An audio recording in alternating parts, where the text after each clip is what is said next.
Café Virtual. Apresentação: Regina Helena. Um programa da Sexta Igreja Presbiteriana de Uberlândia.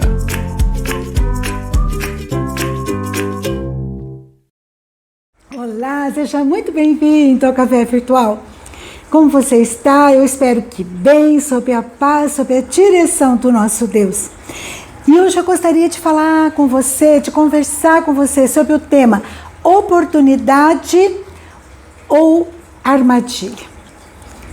Sabe, quando após uma grande vitória, você começa a perceber que tem que tomar muito cuidado, porque aquela vitória, as coisas que acontecem após a vitória, podem se tornar uma armadilha, um laço para a nossa vida.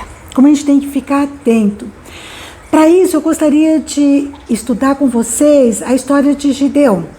Era a época de Juízes, em torno de 1200 a.C.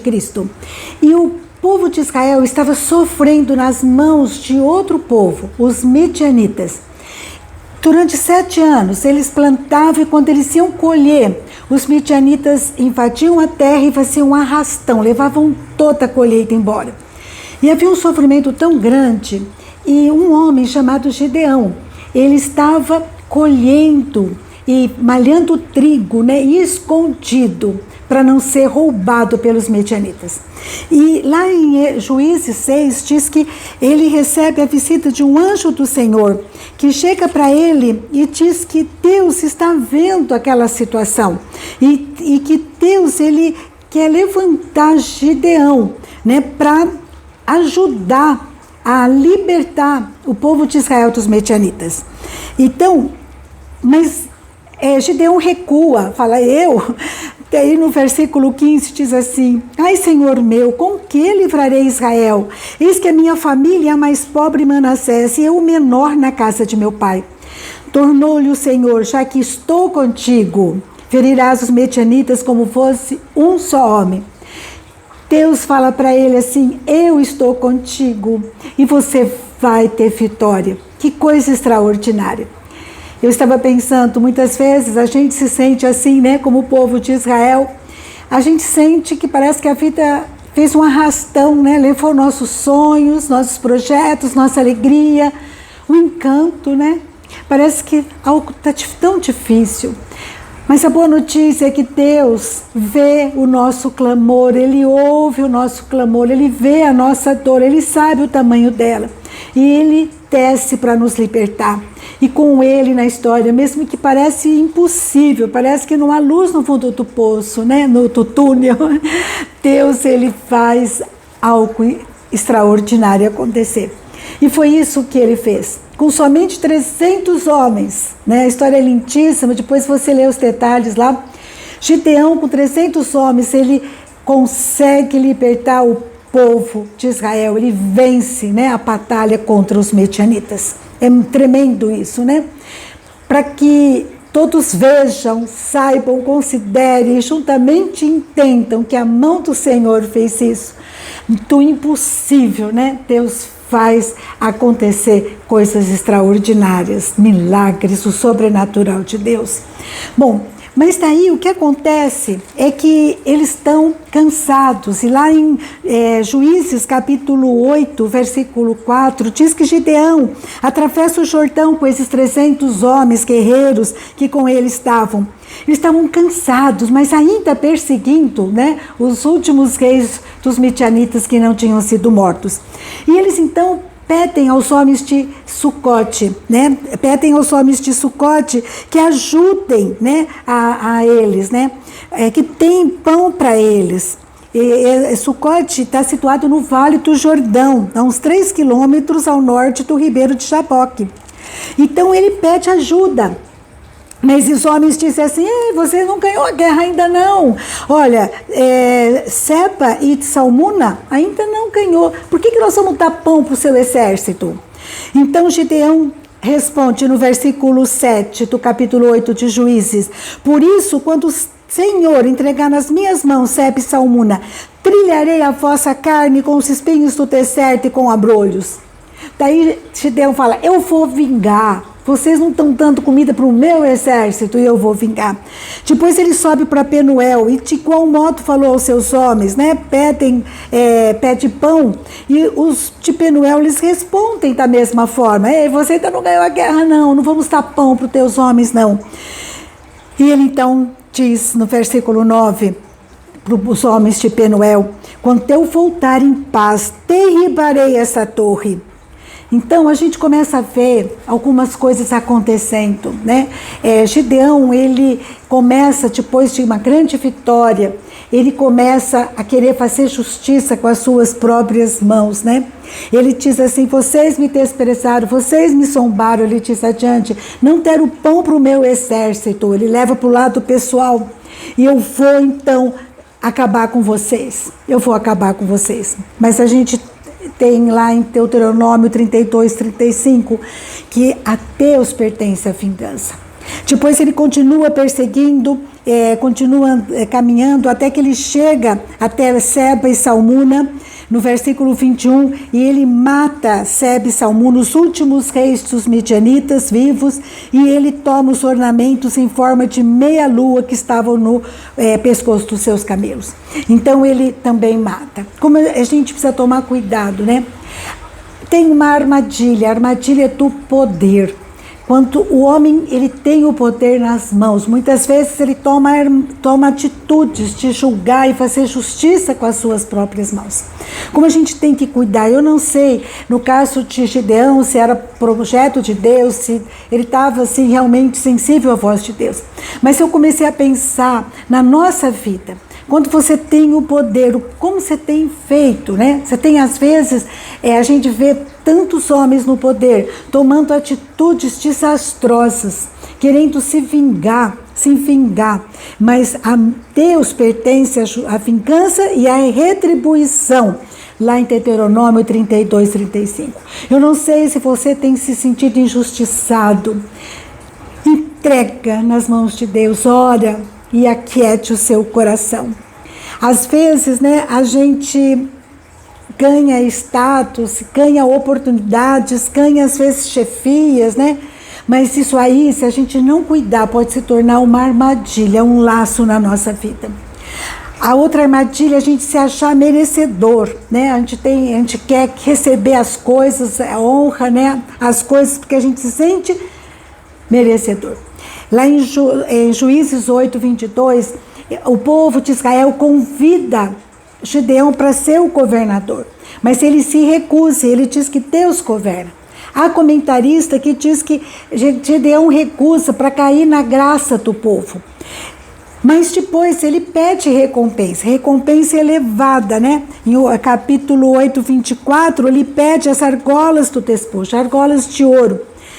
Acredita-se que em torno de 16 a 30 quilos de ouro foram entregues nas mãos de Gideão, como recompensa, né, pela sua vitória. E além de vestes e também ornamentos. E ele faz uma estola sacerdotal, recoberta de ouro, e essa estola está lá escrito em Juízes 8, 27. Desse peso fez Gideão uma estola sacerdotal e a pôs na sua cidade em Ofra. E todo Israel se prostituiu ali após ela. A estola veio ser um laço a Gideão e a sua casa, né? Veja bem, ele deixa essa estola em Ofra. Israel então se afasta do centro religioso que era instituído em Siló, e onde estava o tabernáculo, e vai para Ofra, e lá ele começa a adorar aquela estola. Há quem diga que era uma estátua recoberta de ouro, né? Mas de qualquer forma, o que a gente vê depois em seguida é que Gideão, ele fica muito popular, ele vira uma estrela, ele acaba tendo 70 filhos com várias mulheres, né? E ele é aquele rapaz, né, que diz assim, eu sou pobre, né? Eu sou o menor da casa do meu pai. Ele se torna muito rico, com condições de sustentar essa família imensa que ele constrói. Conta-se também aqui na palavra que Israel teve 40 anos de paz, mas durante esse tempo Israel não se voltou a Deus com fidelidade. E também, quando Gideão morre, o povo volta a adorar Baal. Sabe, meus amados, vitória é bom, mas a gente tem que tomar cuidado, né, quando a gente ganha poder. Porque a gente tem que tomar cuidado para não fazer justiça com as nossas próprias mãos. A gente tem que tomar cuidado, né, para não se achar poderoso, né, e no caso merecedor de bens, merecedor disso e daquilo. Por conta disso, né, nós vemos tanta corrupção acontecendo. Pessoas que sobem ao poder e se acham que merecem, né, merecem dinheiro, merecem honras, né?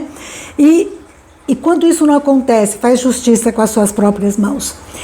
Vitória é bom, mas é uma oportunidade. Mas a gente tem que tomar cuidado, porque ela pode ser um instrumento, né, como uma armadilha na nossa vida. Aquela estátua, né, aquela estola sacerdotal se tornou um laço na vida de Gideão, de toda a sua casa. Que a gente possa em todo tempo, na derrota e na vitória, permanecer firme na fé, continuando a lutar, pedindo a Deus orientação e sensibilidade para fazer a vontade dele. Hoje a gente vê muita gente caindo em laços, em armadilhas, né? Aquela fome por prazeres do mundo, porque tem condições, né? E vai atrás. Eu conheço um pastor e na minha juventude eu gostava demais dele, né? Eu gostava de ouvir as mensagens dele e até uma vez estava em São Paulo, eu fui ouvir a mensagem desse pastor, ele me encantava, era um homem de Deus mesmo, né? Ele falava uma bênção muito grande e ele ficou muito popular. E hoje ele está numa situação que é assim, tremendamente deprimente. Ele veste umas roupas estranhas, o jeito dele se portar, né? A mensagem dele, ao longo do processo ele adulterou e ele justifica esse adultério. E está numa situação tão feia de doutrina, de vestes, de postura. E eu estava ouvindo, eu falei, olha, a vitória desse rapaz se tornou, hoje é um idoso, né? Se tornou uma armadilha, né? O orgulho, né? Ele fica apoiado em glórias do passado e muita gente fica assistindo, né? Mas ele se vê que ele está tão distante de Deus, tão distante da palavra. A gente nunca pode esquecer de quem nós somos, nós nada somos, nós somos o mais pobre, como disse Gideão no começo, né? E nós somos, e devemos ficar firmes, né? Buscando em Deus, porque é Deus, é dele que provém o poder. Nada somos, nada podemos fazer. Tudo que nós temos e somos procede de Deus, ele é responsável, totalmente responsável pelas vitórias que nós temos. A gente não pode de jeito nenhum aceitar aplausos, né? Porque tudo provém de Deus e que ele cresça e que eu diminua, para que a gente possa terminar bem. E eu não posso então perder de vista a eternidade. Eu não posso me distrair e perder o foco, né? Jonathan Edwards, do século XVIII, ele dizia assim, que Deus grave a eternidade nos nossos olhos, pés na terra e olhos na eternidade. Eu não posso perder o foco por causa de prazeres temporários, né? Aqui na terra nós somos peregrinos, nós somos embaixadores de Deus. Eu não posso deixar de entender que é o Senhor que está comigo. Sem Ele nada sou e nada posso fazer. A Ele toda a honra e toda a glória. Vamos orar. Ah, meu Deus, meu Pai, obrigada, Senhor, pela Tua palavra que nos ensina tanto. Pai, ministra em cada vida. Eu não sei se tem sofrido muitos aqui arrastão, Senhor, da alegria, da fé. Ó Pai, aumenta a fé de cada um que está me ouvindo, Pai, a começar em mim. Que nós possamos estar firmes na Tua presença, entendendo que tudo que temos, que somos, é do Senhor, Pai.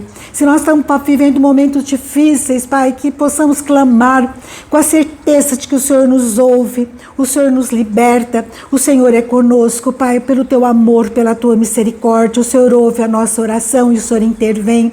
Agora, se estamos passando por momentos bons de vitória, que ela não se torne uma armadilha, que possamos sempre entender e dar crédito ao Senhor, porque tudo que temos provém do Senhor. Nos dê sensibilidade, Pai, para entender a sua vontade, entender o seu projeto e permanecer firme na fé. Nós clamamos isso, Pai, em o nome de Jesus. Amém, Senhor. Amém.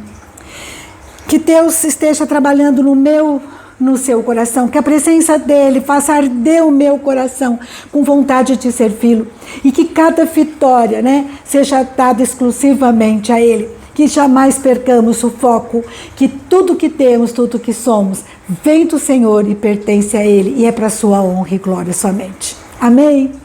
Um grande abraço, fica com Deus e até a próxima, se Deus quiser.